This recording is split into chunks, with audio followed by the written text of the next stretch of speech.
नमस्कार दोस्तों, आप सभी का स्वागत है। दोस्तों, हम लोग भारत के जलवायु के बारे में पढ़ रहे हैं। अभी तक हम लोगों ने जलवायु की सामान्य जानकारी के साथ साथ पश्चिमी विक्षोभ, उत्तर पश्चिमी मानसून और इसके अलावा जो आईटीसीजी जोन की प्रक्रिया क्या है, ग्रीष्म ऋतु में जो मौसम की प्रोसेस क्या होती है उसके बारे में पढ़ लिया है।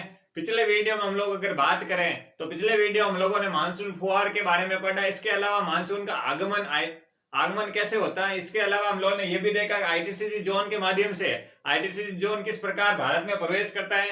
ठीक है ना। हम लोग विषुवत रेखा और कर्क रेखा के मध्य जो आईटीसीजी जोन का प्रोसेस है उसके बारे में भी जाना।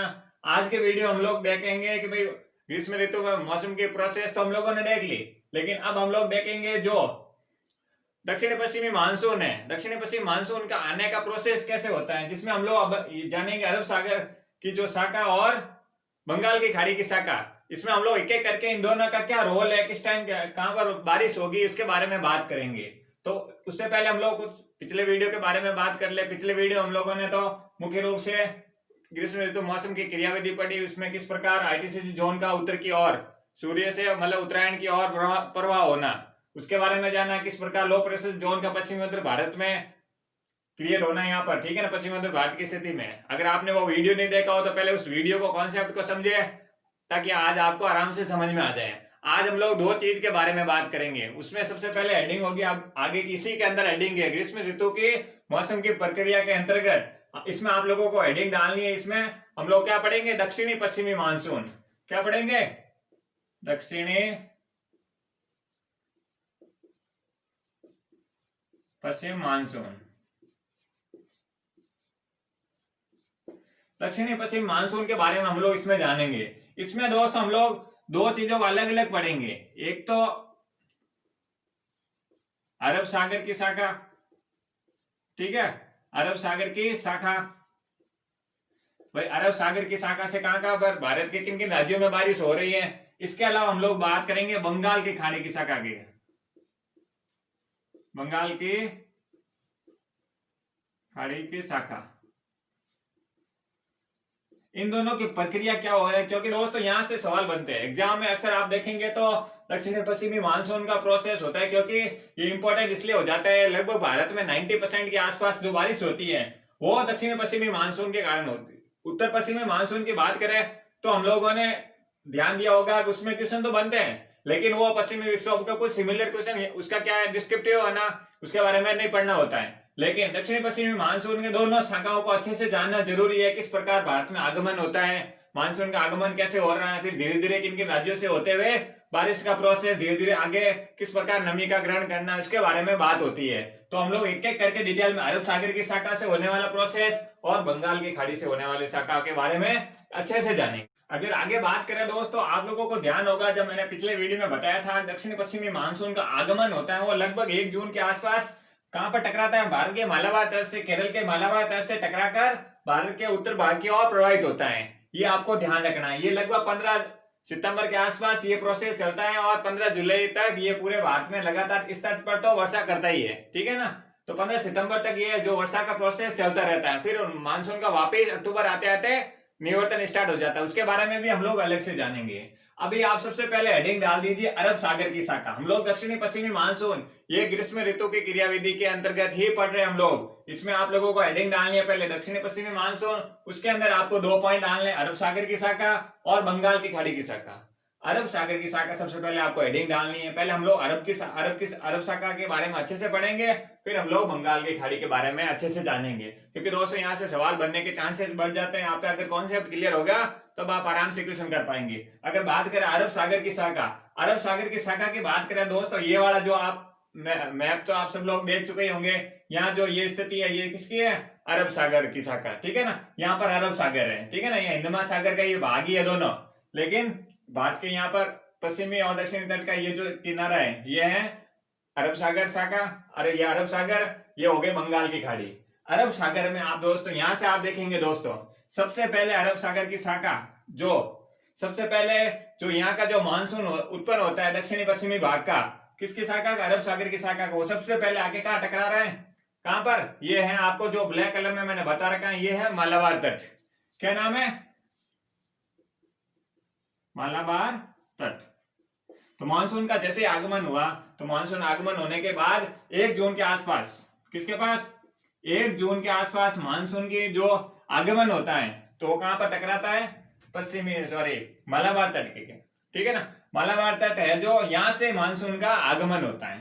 तो जैसे ये मालाबार तट से टकराता है, इसे क्या बोलेंगे हम लोग, इसे मानसून का आगमन बोलेंगे या मानसून प्रकोष्ठ बोलेंगे, ठीक है ना।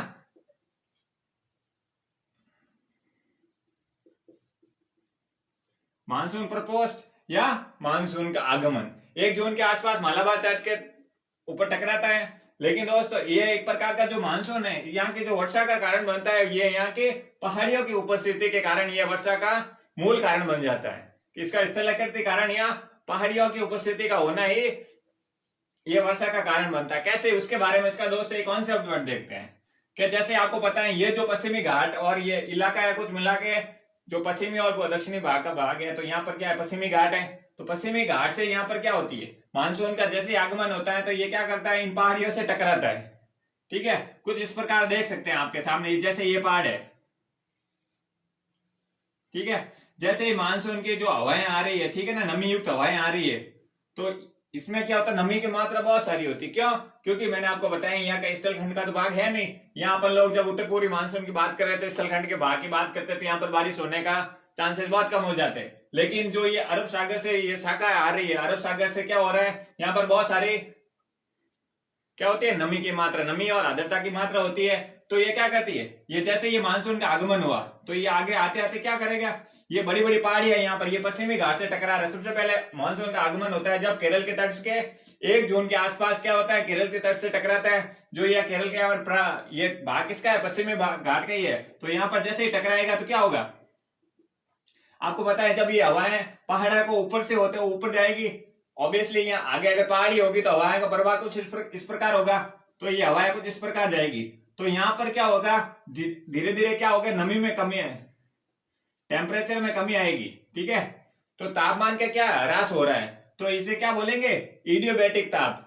जब जैसे ये ना हवाओं का ऊपर की ओर प्रवाह होना, जैसे हवाएं ऊपर की ओर प्रवाही होगी तो उससे क्या होगा, धीरे धीरे टेम्परेचर कमी आएगी। तो क्या होगा, जो इसके अंदर नमी भरी हुई है, इन हवाओं के अंदर नमी भरी हुई है, तो ये सारी नमी उसी ढाल पर, जो ये पहाड़ियों का ढाल है, इसी ढाल पर वर्षा के रूप में गिरा देती है। ये आपको समझना है कि जैसे ये पहाड़ी हो गई, ये हवा का इस प्रकार जाना, ऊपर की ओर जाने से पहले ही टेम्परेचर में जैसे ही कमी आएगी तो क्या होगी, ये सारी नमी पहाड़ियों की ढाल पर वर्षा के रूप में गिर जाती है। तो ये इसे क्या कहेंगे, इडियोबैटिक ताप, एडियाबैटिक, ठीक है। ये इडियोबैटिक बोलते हैं इसे। जैसे ये टेम्परेचर ऊपर जाएगी, टेम्परेचर में कमी आई और नमी वहीं पर वहीं गिर जाती है, तो ये वर्षा के रूप में ये पहाड़ियों पर इस प्रकार की वर्षा को हम लोग पर्वतीय वर्षा भी बोलते हैं। तो ये पर्वतीय वर्षा हो गई एक तरह से। अगर आपको पर्वतीय वर्षा के बारे में पूछ ले तब आपको ये समझ में आ गया होगा कि जैसे ही गर्म जो भी आर्द्रता युक्त हवाएं होती है, पहाड़ियों की ढलानों पर जाती है, ऊपर जाती है, टेम्परेचर कमी आती है, टेम्परेचर कमी आने से क्या हो गई, ये जो नमी युक्त हवाएं हैं अपने जो भी नमी है वो उन पहाड़ों की ढलान पर गिरा देती है, ठीक है। इसमें इडियोबैटिक ताप ह्रास के कारण होता है। किस कारण, इडियोबैटिक ताप ह्रास, मतलब टेम्परेचर में कमी के कारण ये जो हवाएं हैं अपनी नमी या आर्द्रता को इन पहाड़ियों की ढलान पर गिरा देती है। ये आपको समझना है। यहां से आपको समझ में आ गया होगा, ये एक प्रकार की पहाड़ी आप ऐसे समझ सकते हैं, ये कुछ इस प्रकार ही ये पश्चिमी घाट, पश्चिम दक्षिणी भाग पर ये जो है क्या है, पश्चिमी घाट। इसके बारे में अगर आपको लोगों को डिटेल में जानना है तो पश्चिमी घाट के बारे में अलग से बताएं, लेकिन अभी आपको ये समझना है जैसे ही मानसून का आगमन होता है तो सबसे पहले पश्चिमी घाट के, मैंने आपको क्या बताया, यहाँ पर वर्षा होने का कारण क्या हो गया, स्थलाकृति, मतलब यहाँ की जो स्थिति स्थलाकृति या पहाड़ियों की स्थिति के कारण यहाँ पर क्या होता है, हवा का टकराव होता है, टकराव के कारण इडियोबैटिक ताप ह्रास के कारण यहाँ पर वर्षा होने स्टार्ट हो जाती है, ठीक है। ये आपको समझ में आ गया होगा, इडियोबैटिक ताप के कारण। जैसे अब एग्जांपल में आप देख सकते हैं इडियोबैटिक का, तो ये बोल दिया।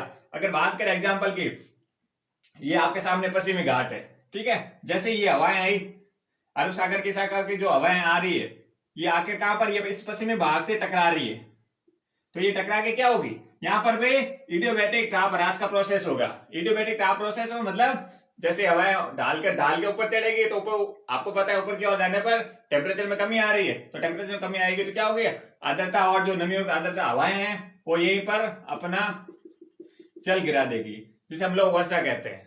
ठीक है ना, ये जो प्रोसेस होता है यहाँ पर मालाबार तट की बात करें, यहाँ पर जो मानसून परफोस्ट या मानसून का आगमन होता है, तो यहाँ क्या प्रोसेस होता है, ये लगभग प्रोसेस यहाँ पर आप देखेंगे, यहाँ पर तो लगातार बरसात होती रहती है, लगभग 15 जुलाई के आसपास तक यहाँ वर्षा होती रहती है।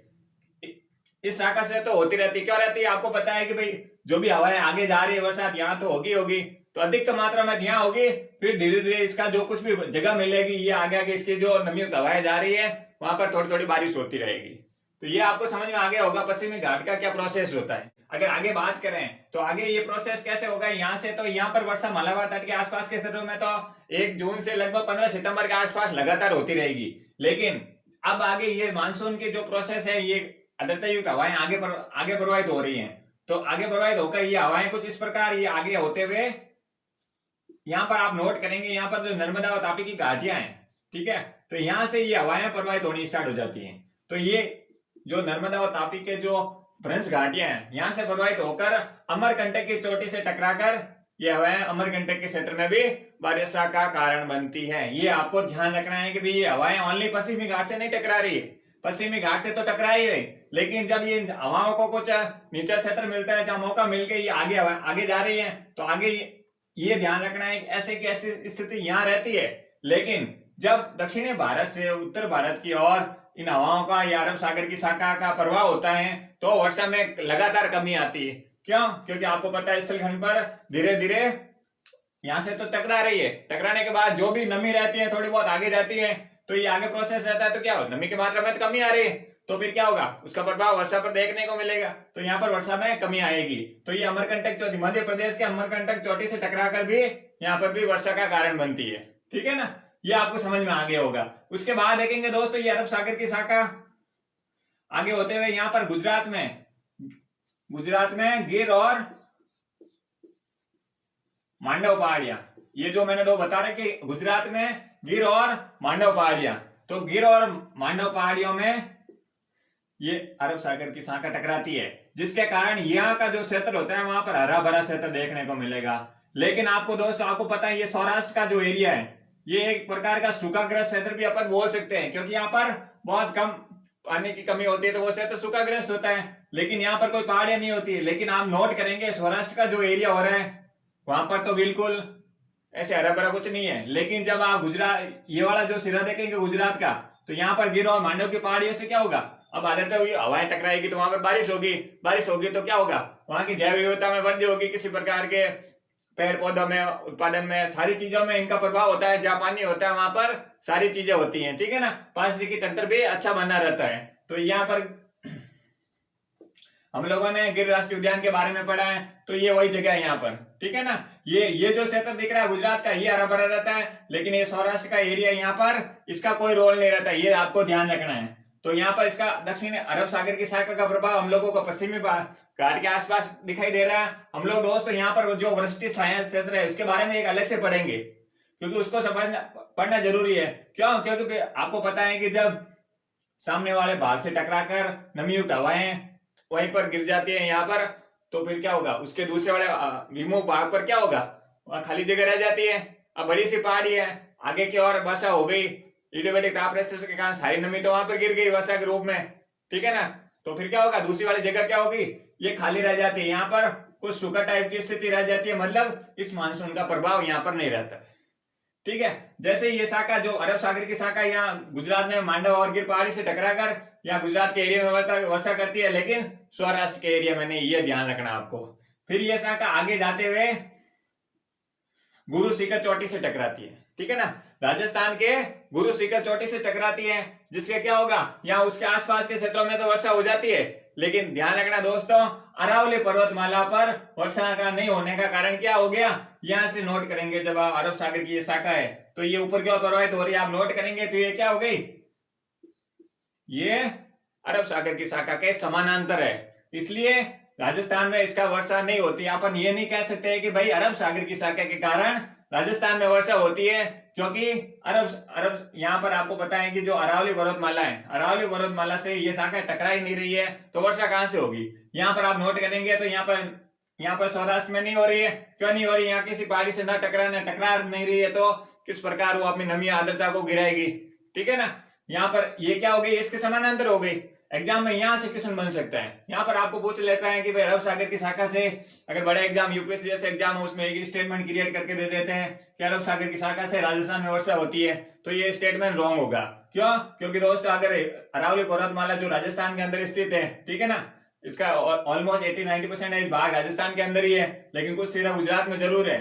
लेकिन यहाँ पर जब अरब सागर की शाखा टकरा ही नहीं रही है तो कैसे वर्षा होगी, ठीक है ना। तो इस प्रकार की अगर ये आपको समझ में आ गई हो क्यों नहीं हो रही है, क्योंकि ये अरब सागर शाखा के समानांतर है। यहाँ से नोट कीजिए, देखिए दोस्तों, ये जो जैसे प्रवाहित हो रही है तो क्या हो रहा है, ये एक प्रकार के समानांतर ही हो गई कि तुम भी चलो मैं तुम्हारे साथ साथ चलूं। तो इस प्रकार की स्थिति कैसे टकरा ही नहीं रहे हैं तो बारिश नहीं होगी। क्लियर हो गया? ये आपको समझ में आ गया होगा कि क्यों वर्षा नहीं हो रही है। तब आपके दिमाग में ये क्लियर हो गया अरब सागर की शाखा से राजस्थान में तो वर्षा होती नहीं है। और क्यों नहीं होती है? क्योंकि अरब सागर की शाखा की जो हवाएं हैं वो कहां पर टकरा नहीं रही है, अरावली पर्वतमाला से नहीं टकरा रही है, लेकिन कुरुक्षेत्र से टकराकर माउंट आबू के इलाकों में वर्षा जरूर करती है। ये आपको ध्यान रखना है। आपको माउंट आबू बोल दे तो बिल्कुल सही है, लेकिन अरावली पर्वतमाला बोल दे भाई अरावली पर्वतमाला से तो टकरा ही नहीं रहा तो वर्षा कहां से होगी। तो ये तो क्लियर हो गया कि राजस्थान में तो अरब सागर की शाखा से तो वर्षा नहीं हो रही है। ठीक है दोस्तों, आज के वीडियो में दोस्तों इतना ही होगा, क्योंकि दोस्तों वीडियो अपन को बड़ा बनाने के बजाय कुछ छोटे छोटे पॉइंट्स के रूप में लेंगे तो ज्यादा समझ में आ जाएगा। हम लोगों ने अरब सागर की शाखा को अच्छे से पढ़ लिया है, इसमें किस प्रकार मौसम की क्रियाविधि प्रोसेस क्या होता है उसके बारे में अच्छे से जान लिया है। और इसके अलावा बात करें, इसके अलावा दोस्त आज हम लोगों ने दक्षिण पश्चिमी मानसून के अंतर्गत अरब सागर की शाखा को अच्छे से पढ़ लिया है। कल के अगले वीडियो हम लोग क्या देखेंगे, बंगाल की खाड़ी की शाखा के। तो वीडियो बहुत सारे हो रहे हैं दोस्तों, लेकिन जरूरी है दोस्तों आपको अगर कॉन्सेप्ट क्लियर रहेगा तो कोई दिक्कत नहीं आने वाली है। कोई किताब एनसीईआरटी के चक्रों में बिल्कुल नहीं पड़ेगा। यहाँ पर आपका ऑलमोस्ट सारा बेसिक कवर हो जाएगा, ठीक है ना। फिर आप किसी एग्जाम को कंपटीशन फाइट करेंगे, जब आपका बेसिक अच्छा होगा, किसी प्रकार का घूमेगा तो आपको कोई दिक्कत नहीं होगी। तो ठीक है दोस्तों, अगर आपको वीडियो अच्छा लगा हो तो प्लीज आप लाइक कीजिए, शेयर कीजिए, सब्सक्राइब कीजिए। थैंक यू दोस्तों।